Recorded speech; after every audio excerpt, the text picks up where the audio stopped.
उभं राहून एखादं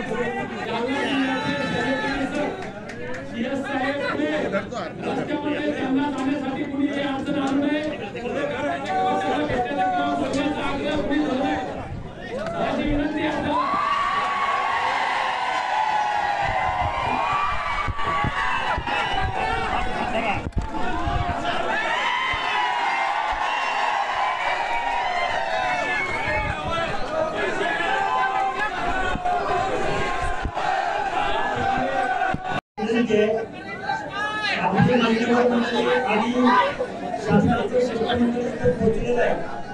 सर्व आपल्याकडे मागण्या होत्या,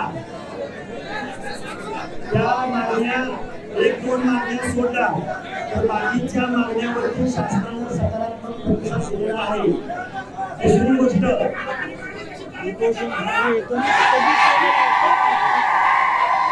तुम्हाला विनंती आहे, मला एक महत्वाचा एक मुद्दा बोलायचा आहे, प्लीज शांत बसा.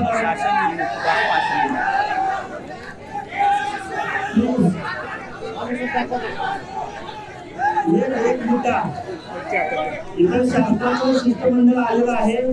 या शिष्टमंडळाला माझी एक विनंती आहे, सन्माननीय साहेब, महाजन साहेब, पाटील साहेब, त्याचबरोबर दुबे साहेब, आमचे गोपीचंद बंधू, मला एकच सांगायचं आहे, गेल्या 3 वर्षापासून मी मागणी वाढवत नाहीची फॅक्ट मी सांगतोय. गेल्या 3 वर्षापासून पंचायत राज मधील रिझर्वेशन कोर्टामध्ये पेंडिंग आहे. आमच्या 56,000 जागा ओबीसीच्या त्यामध्ये आहेत. या उपोषण काळामध्ये किमान 1,000 नगरसेवक वगैरे नगराध्यक्ष मंडळी भेटून गेलेली आहेत. त्याची कोर्टामध्ये केस पेंडिंग आहे, पण शासन गेल्या 3 वर्षापासून ती केस हिअरिंगला येत नाही. शासन तिथं त्या कोर्टामध्ये काही विनंती करणार आहे का, या प्रश्नाचं उत्तर सुद्धा आम्हाला भेटलं पाहिजे. त्यामुळं हे आंदोलन आम्ही थांबवलेलं नाही. हे आंदोलन आम्ही तात्पुरतं स्थगित करत आहोत आणि या सर्व मान्यवर मंडळींना आणि शासनाला आम्ही सकारात्मक प्रतिसाद देत आहोत.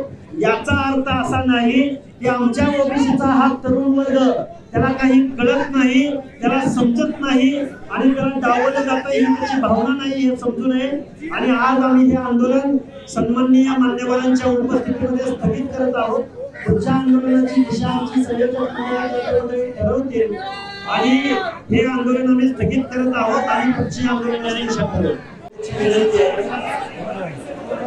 सर्वांनी 15-20 मिनिटं शांत बसायचं प्लीज.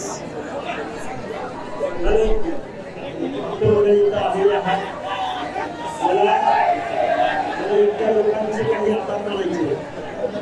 वडील गावचं मी पहिल्यांदा जाहीर असं आभार मानतो. ज्या गावाने गेले 9-10 दिवस हे आंदोलन आणि महाराष्ट्राच्या कानाकोपऱ्यातून येणाऱ्या सर्व माणसांचं हार्दिक स्वागत केलं आणि गैरसोय सोसली, त्या वडीगोत्री गावचं मी पहिल्यांदा आभार व्यक्त करतो. दुसऱ्यांदा आंतरवली सराटी गावाचं मी आभार यासाठी मानतो. साहेब, आंतरवली सराटी गावामधून अख्खं गाव इथं येऊन बसलं, महिला इथं येऊन बसल्या, त्याने पायी इथं आल्या. महिलांनी लेकी बाळींनी गेली 7-8 महिने जी एक घुसमट सोसली, त्या इथं येऊन व्यक्त झाल्या, बोलल्या आणि त्यांनी बंधूंनो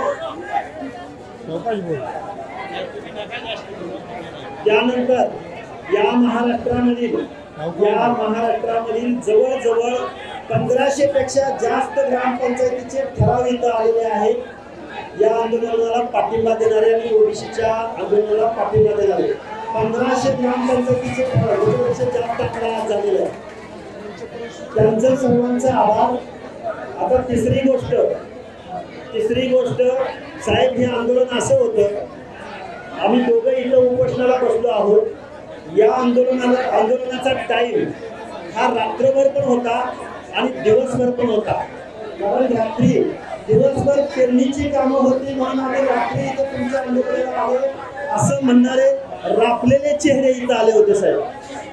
इथं ऊसतोड मजुरांचे मुकादम इथं येऊन पोहोचले लहानांचे बंजारांचे तांडेच्या तांडे इथं आले. भगवान बाबाचे फोटो घेऊन माणसं इथं आली. आमच्या धवळपुरी गाव दौंड चिपळूण भागातून वेगवेगळ्या भागातले आपले सगळे वेगवेगळ्या रामोशी आले. या भागातील तुम्हाला जबाबदारीने सांगतो, बेंदार समाजाची माणसं आली, एकदम छोट्या छोट्या नाभिक समाजाची आली, पंचायत समाजाची आली आणि सर्व महाराष्ट्रामधली लोक आली. आणि मला तुम्हाला सांगायचं एकच आहे की या माणसांच्या मनामध्ये एक विश्वासाची भावना निर्माण झाली. काही तरुण अनुभव, काही रात्रभर प्रवास करून इथं गाडी लावून मला भेटून, मी सरकारी नोकरीत आहे पण मी तुम्हाला रात्रीचं भेटायला आलोय असं म्हणणाऱ्यांची संख्या साहेब शेकडोंच्या घरामध्ये होती. माझी तुम्हाला एकच कळकळीची विनंती आहे की ओबीसीचं आरक्षण जातंय, गेलंय तर राहिलंय. एका बाजूला म्हटलं जातंय की ओबीसी आरक्षणाला धक्का लावणार नाही आणि दुसऱ्या बाजूला म्हटलं जातंय की आम्ही ओबीसी मध्ये प्रवेश केलेला आहे. नक्की दोघांपैकी खरं कोण बोलतंय आणि खोटं कोण बोलतंय ही संभ्रम अवस्था महाराष्ट्रातल्या ओबीसीच्या मनामध्ये होती. आणि शेवटी तुम्हाला असं सांगेल की या आंदोलनाला पाठिंबा देऊ आणि इतर आमचं मनोधैर्य वाढवणारे अनेक नेते इथे येऊन गेले. त्यामुळे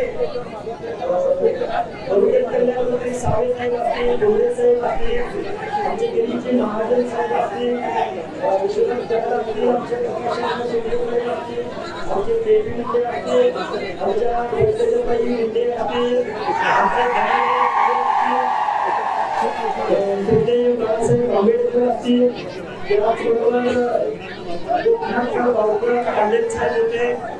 बरीच लोक म्हणजे आता काही नावं माझं करून असू शकतात. किंवा विरोधी पक्षनेते वडील किंवा साहेब इथे येऊन गेले, बरेच लोक बंधूंनो, मी तुम्हाला शेवटी एकच शब्द सांगेल साहेब, हे सगळं पाहत असताना मी या बांधवांना एकच विनंती करेन की तुम्ही आम्ही सगळेजण लोक जर एकत्रित आलो तर आज आरक्षण डावलले जातं की काय अशी भावना तुमच्या मनामध्ये आहे. तर मी तुम्हाला एकच सांगेन, तुम्ही आम्ही जर एक झालो तर फुले शाहू आंबेडकरांचं सामाजिक न्यायाचं धोरण आणि साहेब या शासनाला माझी विनंती आहे, मायबाप सरकारला, तुम्ही 12 करोड जनतेचं दायित्व स्वीकारलेलं आहे. हा आमचा जो आपला पगड जातीचा आणि धक्क्याविरुद्ध जाती जमातीचा हा महाराष्ट्र आहे. इथं लोक वाजत आले, इथं गोंधळाने गोंधळ घातला, इथं हलग्या वाजत आल्या, इथं ढोल वाजले, मेंढपाळांचे गोटे बांधलेली माणसं आली, लोक आमच्या पाया पडत होते, आम्हाला वाईट वाटत होतं की लोक पाया का पडतायत. आता बघितली रडत होत्या, काही माणसं रडत होती, माहित नाही आम्हाला त्यांच्या मनामध्ये काय भावना होते. पण हा अस्सल महाराष्ट्र आहे, ग्रामीण महाराष्ट्र आहे. या महाराष्ट्राची भावना, यांना असं वाटतंय की आम्हाला डावललं जातं, तरुणांना असं वाटतंय की आमच्या लोकांना पाडलं जाते, आमच्या लोकांना निवडणुकीमध्ये टार्गेट केलं जाते. आमच्या लोकांचा चेहरा, ओबीसीचा चेहरा साहेब, ओबीसीचा चेहरा तुम्हाला ठरवून टार्गेट केलं जातंय, तुम्हाला तुमची बदनामी केली जाते. हे आमच्या तरुणांना आता सहन होत नाही, कारण आमचा तरुण आता या डिजिटल मीडियामध्ये विचार करतोय, तुलना करतोय. एका आंदोलनाला अनुभव 1 तारखेला घातलं जातं आणि दुसऱ्या आंदोलनाकडे मात्र 10 दिवस झाले तरी फिरत जात नाही. मी आता तुलना करतोय, तो क्रिटिसाइज करतोय, तो जज करतोय. त्यामुळे या तरुणांची भावना तुम्ही समजून घ्यावी. या समाजांची सगळ्या समाजांची जो 60% समूह आहे, स्त्री आयोगाचा सदस्य आहे, मला इथं समाज थोडंफार माहिती आहे, जास्त होत नाही असं हा दावा आहे. पण हे संविधान टिकलं पाहिजे, संविधान गोष्टी दावा पाहिजे. काही बोलण्यासारखं शरीर ठरलंय पण जीव एकवटून निघण्याचा प्रयत्न करतोय. धन्यवाद.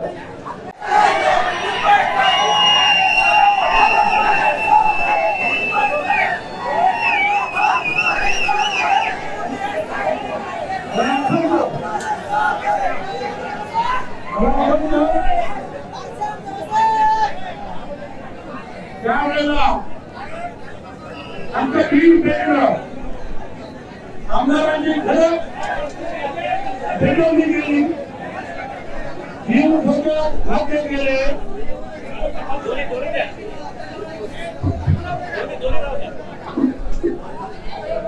लहान मुलांचे जीव धोक्यात घातले गेले, ते कसे वाचवले गेले हे आपण तिथे या मीटिंग झाल्या, रॅली झाल्या, पीडा रॅली झाली, त्याच्यामध्ये सांगितलेलं आहे. पक्षाची कार्यालय जाळण्यात आली, शिक्षण संस्थांची कार्यालय जाळण्यात आली. त्यानंतर मी जे आव्हान सांगितलं आता गप्पाबद्दल केलेला आहे. 16 नोव्हेंबरला मंत्रिपदाचा राजीनामा दिला आणि 17 नोव्हेंबरला मी गेलो. त्याच वडीलवाडीला रस्त्यावर आपण सगळे उभे होते, सगळी मंडळी होती, मी सगळ्यांचं नाव घेत नाही, आणि सगळी मंडळी तिथे उभी होती आणि ते मला नंतर त्या मीटिंगसाठी वगैरे करायची. मला एक सांगायचं, या आमच्या दोन्ही सहकार्यांना पूर्ण सहकार्य केल्याबद्दल हे तुम्ही जे लोक स्थानिक जे कार्यकर्ते नेते आहात आणि वडीलवर्गीय जी जनता मायबाप आहे त्यांचा मी अतिशय आभारी आहे.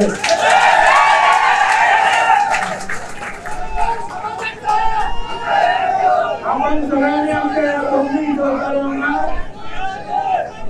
धीर दिलेला आहे, सावरलेला आहे, मजबूतीनं त्यांच्या पाठीमागे उभे राहिलेले आहे. आमदारवाडी घरातील जे येऊन गेले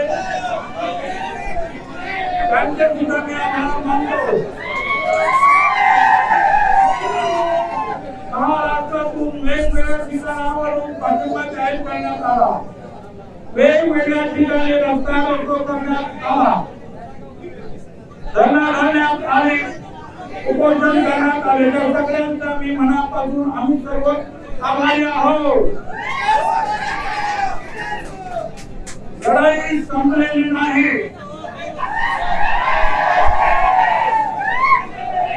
अजून आपल्याला खूप लढावं लागणार आहे.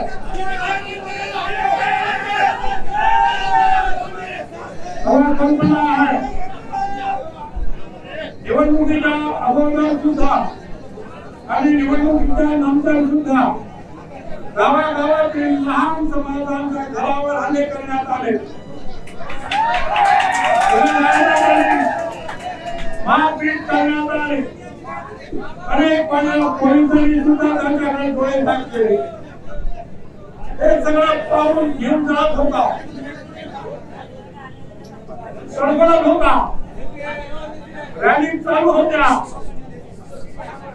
एक लक्षात ठेवा, कोणी किती मोठी शक्ती असली तरी जेव्हा ही लोकशक्ती एकत्र येते तर शक्तीचा पराभव झाल्याशिवाय राहत नाही. लोकशाहीमध्ये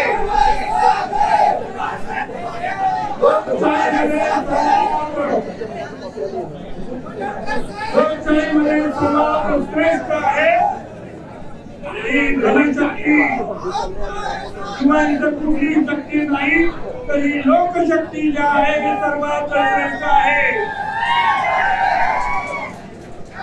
आज आम्ही काय करतो आहोत, आम्ही काही मागत नाही, आम्ही सांगतो आमचं आरक्षण आमच्या ताटातलं तसं राहू द्या, त्यांच्यासाठी दुसरं ताट द्या, दुसरे त्यांना काय घ्यायचं त्यांना द्या, आम्ही त्यांना पाठिंबा देतो.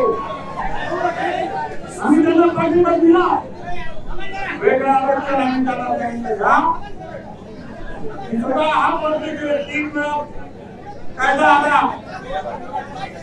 विधानसभेत आम्ही पाठिंबा दिला, यापुढे सुद्धा देऊ, पण त्यांना वेगळं आरक्षण द्या. एक लक्षात ठेवा, आरक्षण हा गरिबी हटवण्याचा कार्यक्रम नाही.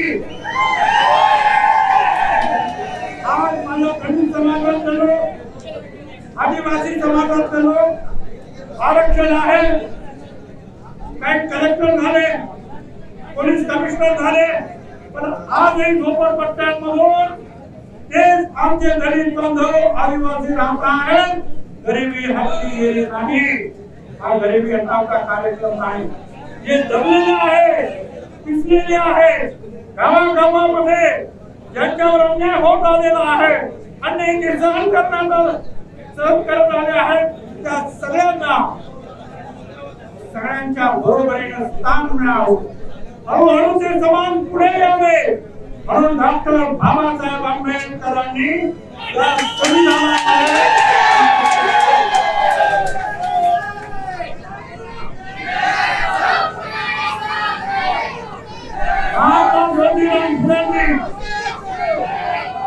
महात्मा ज्योतिराव फुलेंनी 300 वर्षापूर्वी सांगून गेले सर्व समान आहे, जे गरीब आहेत त्यांना न्याय द्यायला पाहिजे, धर्मभेद राज्य मानवान असावे, सत्ताने वर्तावे विचारावे, सगळ्यांना समान भाव मिळाले पाहिजे, जे गरीब आहेत त्यांना अधिक देण्याचं काम केलं पाहिजे. शाहू महाराजांनी हे सांगितलं, वाढदिवसाच्या दिवशी त्यावेळेला त्यांनी आरक्षण दिलं. लोकांनी विचारलं का? त्या लोकांना त्यांनी विचारलं, त्यांना घेऊन शाहू महाराज घोड्याच्या बागेमध्ये गेले आणि सांगितलं की आता मध्ये चंदी म्हणजे त्यांचा चारा ठेवा. ठेवण्यात आला आणि मग जे घोडे गरीब होते, लहान होते, मजकुरे होते त्यांना सोडलं. ते घोडे चारा खायला लागला, ते चंदी खायला लागले आणि शाहू महाराज म्हणाले आता हे बंदंड घोडे आहेत त्यांना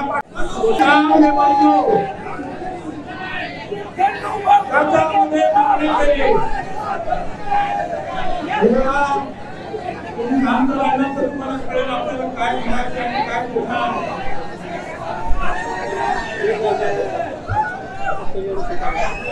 आम्ही मागणी केली या देशामध्ये, या महाराष्ट्रामध्ये जात गणना झालीच पाहिजे.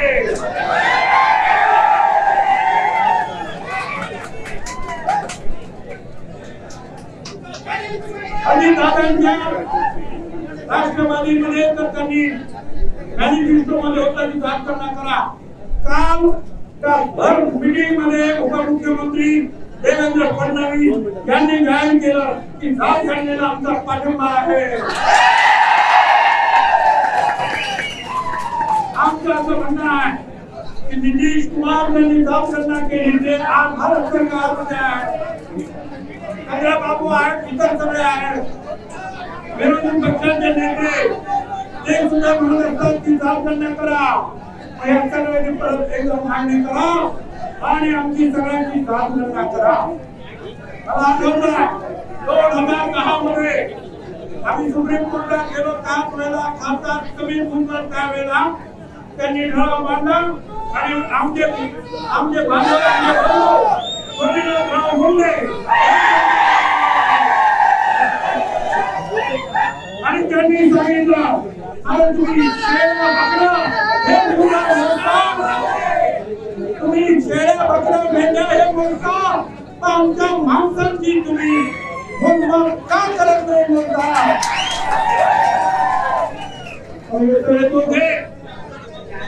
सगळे यादव, रामप्रसाद यादवची, माया असतील, मुलायम सिंग असतील, हनुमंतराय असतील, अनेक आहे, सगळ्यांना भेटले, काँग्रेसच्या लोकांना भेटले, पवार साहेबांना सगळ्यांना, आणि मग त्यांनी कॅबिनेट मंडळावर करायची.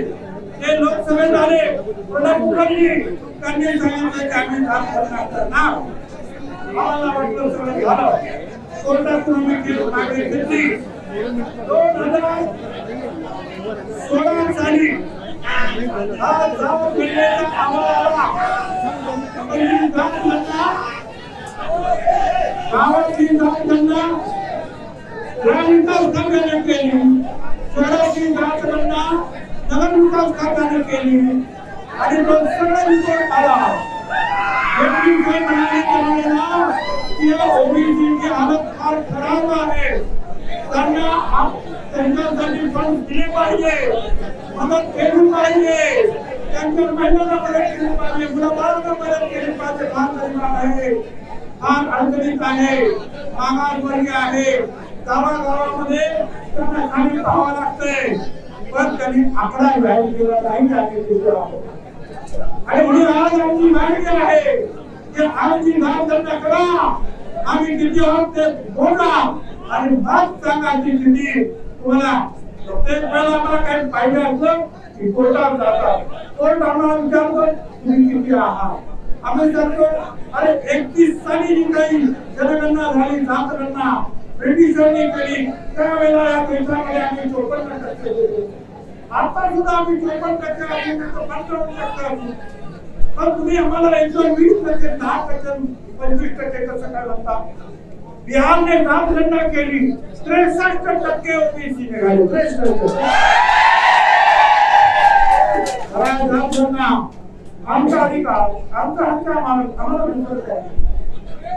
आमच्या मुलाबाळांचं आमची पण लेकरं गरीब आहे. अरे शिकू द्या ना त्यांना. आज शाळेमध्ये मोठ्या समाजातील मुलांच्या मुलीबरोबर मुलं मुली आज एकमेकांशी बोलत नाही. एकमेकांवर टीका करतात, त्यांना हरतूड करतात. काल मीडियात टीव्ही वाल्यांनी दाखवलं लहान लहान मुली अंतर्वाली घराणी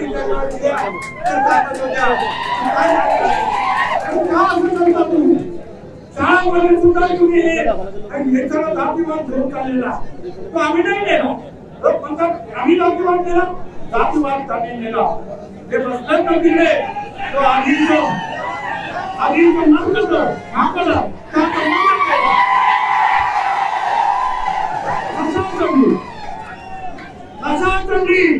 त्यांना या सगळ्या लोकांनी आणि त्यांनी पाहिणारे वा आता त्यांनी बोलणार आपलं घेतात भावना घेतात माहित नाही आपल्या सगळ्यांनी सांगितलं केली आपल्याला काही कळत नाही. करा तो बिल्डा आला बिल्डा म्हणतो अरे इथं ओपनची जागा आहे लोकसभेची मग हे पंचायत जाईल त्या ओपनवर कशा काय उभ्या राहिल्या. ते नाशिकला आले. नाशिकला माझ्या नावाची चर्चा चालू होती. अरे इथं ओपनची जागा आहे तर भुजबळ ओबीसी आमच्या इथं कसं काय लढणार. त्याला हेच माहिती नाही अहमदनगर लोकसभेमध्ये आरक्षण आम्हाला नाही.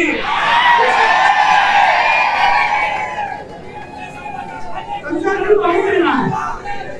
आरक्षण कशाला पाहिजे माहिती का. कुठे कुठे आरक्षण काय आहे ते माहिती.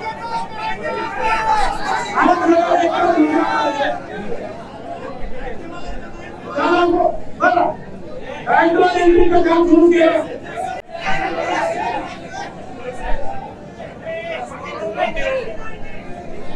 आम्ही करू तुम्हाला आम्हाला जे आहे थोडीशी लढाई करायचं पण आज कसं काही आपल्या लोकांना मान्य करतात. एखाद्या ग्रामपंचायतीमध्ये मतदान केलं नाही म्हणून घरं जाळली जातात. नागरिक पालकांची कुमार बाबांची घरं जाळली जातात. अरे काय आहे आम्हाला मतदान करायचं नाही का तुम्हाला. तुम्ही सांगा तेच करायचं.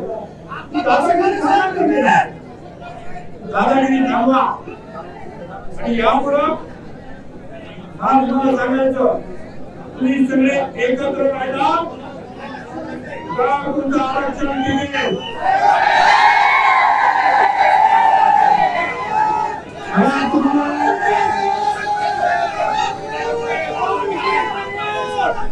तुम्हाला हे सांगायचं आहे तुम्ही तुझ्या पक्षात आहात त्याच्याशी मला अर्थ नाही. तुम्ही ज्या पक्षात आहात त्या पक्षातून ओबीसीचं संरक्षण करण्यासाठी तुम्ही पुढे आलं पाहिजे. असं करून चालणार नाही. एक बोलायचं बाहेर गेल्यानंतर दुसरंच काहीतरी बोलायचं आणि तुझी हात धरवायची असं करू राहायचं. प्रामाणिकपणे एकदम मनमंदिर उभे राहा. नाही ओबीसीचं आरक्षण आणि तुम्हाला सांगा ना बाबा दुर्दैव आहे एवढं मतांसाठी तुम्ही केवळ मतांसाठी रामायणाचं कारण नाही. आणि तुम्हाला मी सांगतो जर तुम्ही एक राहिला 50% तुमच्या बरोबर दलित आदिवासी इतर सगळे समान तुमच्या बरोबर मुस्लिम पण तुम्ही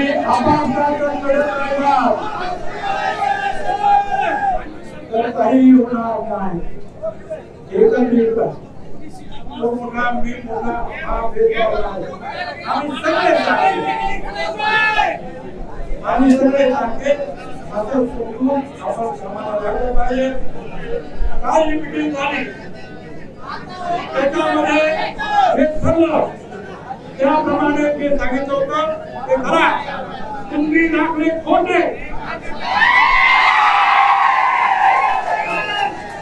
मोठी आहे त्यांना माझा विरोध नाही. पण एक एक समित्या नेमल्या आणि त्यांच्याकडून तेलंगणाचे तपास त्यांना सगळ्यांना द्या, मराठवाड्यातल्या सगळ्यांना द्या, महाराष्ट्रातल्या सगळ्यांना द्या, सगळ्यांना द्या. ते लांबच चाललंय.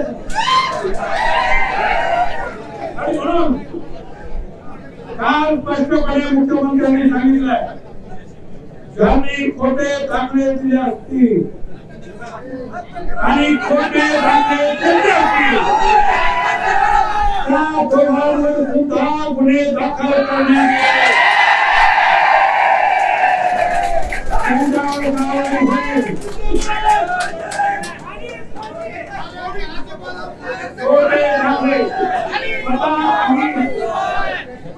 विधानसभेत सुद्धा दाखवलं, रॅलीत सुद्धा दाखवलं की गजानने फोडाफोड करण्यात आलेली आहे.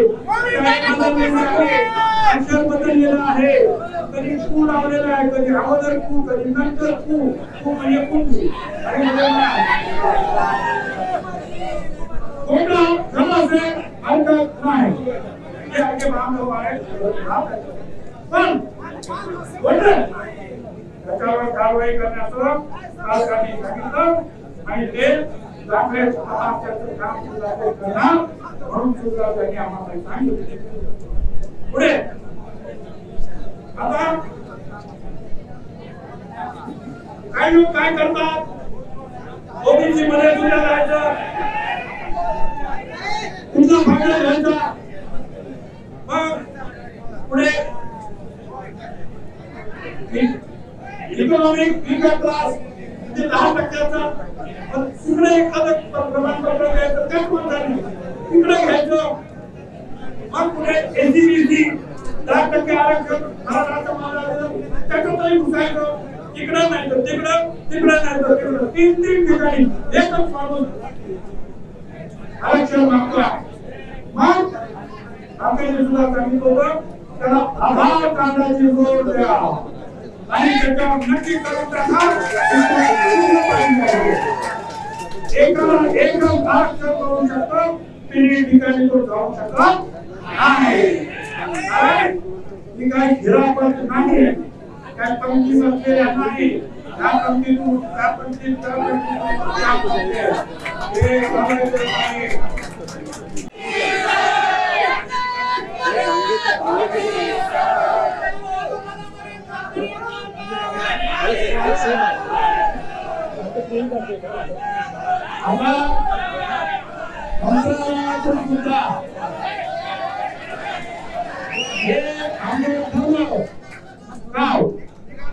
त्याप्रमाणे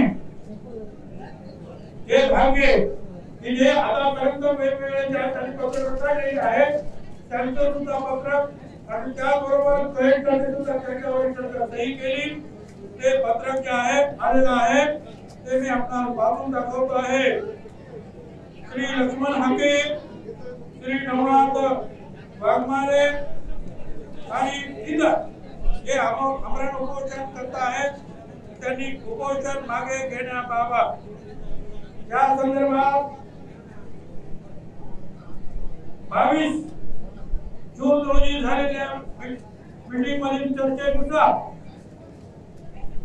इतर मागासवर्गीय समाजाच्या मागण्या व आपल्या उपोषणासंदर्भात 21/6/2024 रोजी सायंकाळी 5:30 वाजता सह्याद्री अतिथीगृह मलबार हिल तिथे मुख्यमंत्री महोदयाच्या अध्यक्षतेखाली दोन्ही माननीय उपमुख्यमंत्री महोदय तसेच इतर मंत्री महोदयाच्या उपस्थितीत बैठक संपन्न झाली. सदर बैठकीत आपले प्रतिनिधी सुद्धा उपस्थित होते. त्याच्यामध्ये जे जे काय झालं त्याच्या अनेक गोष्टी मी तुम्हाला सांगितल्या, त्या तुम्ही सुद्धा ऐकल्या का? सगळ्याच गोष्टीची गरज त्याच्यामध्ये नोंद नसेल. आपल्या मागण्या संदर्भातील सविस्तर अत्यंत सकारात्मक चर्चा होऊन काही मागण्याबाबत निर्णय घेण्यात आले आणि ज्या उर्वरित मागण्या संदर्भात निर्णय होणे अपेक्षित आहे त्यासाठी येत्या अधिवेशन काळात पहिल्या आठवड्यात सर्व पक्षीय बैठक आयोजित करून सर्वांनी मिळून निर्णय घेण्यात येईल. इतर मागास वर्ग भटक्यांवरील समाजावर कुठल्याही प्रकारे अन्याय होणार नाही.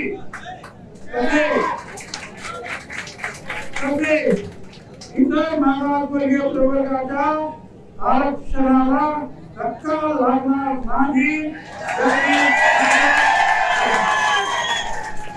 याची शासन दक्षता घेईल. शासन इतर मागासवर्गीय भटक्या जमातीच्या मागण्या संदर्भात गंभीर आणि सकारात्मक आहे.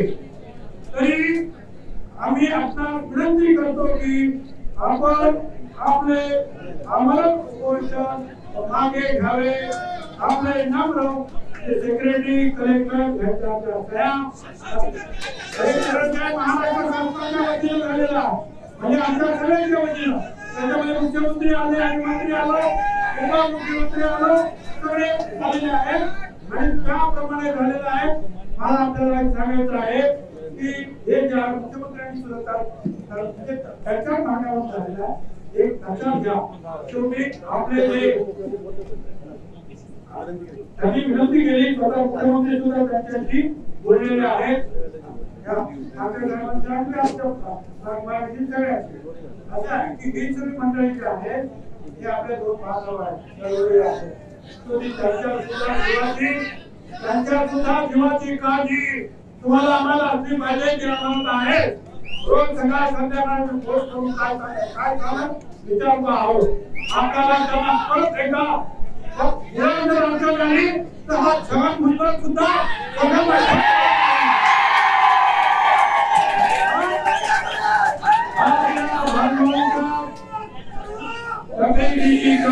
आपण घेतली पाहिजे.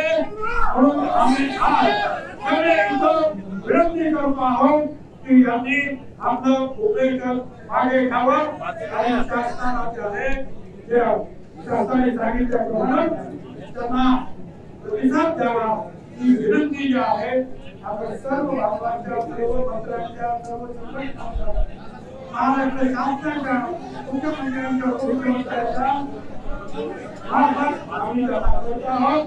धन्यवाद. जय हिंद, जय महाराष्ट्र.